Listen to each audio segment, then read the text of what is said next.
Сәлеметсіздер ме оқушылар? Жаратылыстану пәні бойынша біздің жаңа сабағымыздың тақырыбы жарықтың шағылуы деген не және көлеңке қалай пайда болады. Сабағымыздың мақсаты айналық беттерді атаймыз, жарықтың айналық беттен шағылуын сипаттаймыз.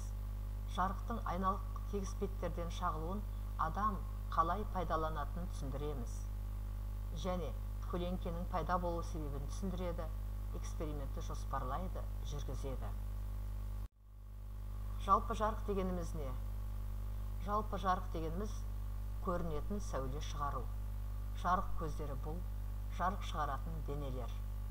Осының арқасында тірі жаратылыстардың барлығы, оның ішінде адам баласы да айналасындағы әлемді көре алады.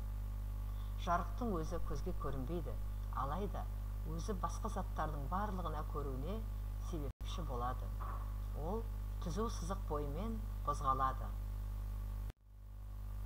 Жарықтың әсерлері электрлік, химиялық, жылулық болады.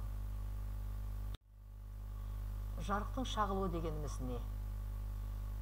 Жарық сәулелері қандай да бір бетке түскен кезде одан жартылай немесе толық шағылады.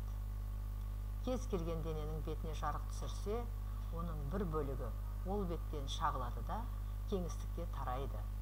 Осы құбылысты жарықтың шағылуы деп атайды. Жарықтың шағылуы диффузиялық және айналық болып екіге бөлінеді. Егер жарық кедір-бұдыр бетке түссе, одан шағылған жарық шашырайды. Мұны диффузиялық шағылу деп атайды.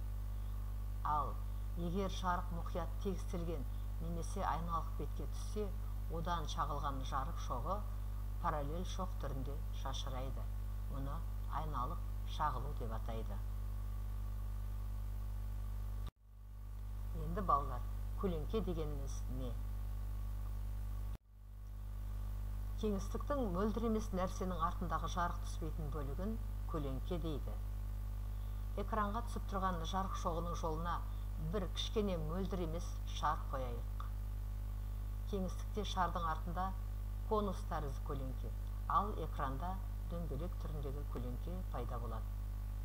Егер жарық көздері нүктелік деп есептеуге болмайтын үлкен шам болса, онда экрандағы толық көлеңкенің айналасында өте қараңғы емес екі аймақ шала көлеңкелер пайда болады. Үлкен шамды нүктелік жарық көздерінің жиыны деп алуға болады. Балалар, осы тақырыптар бойынша оқулықты оқып дайындалып келеміз балалар. Түсініп оқуға тырысыңдар және қосымша видеоны қарасаңыздар болады.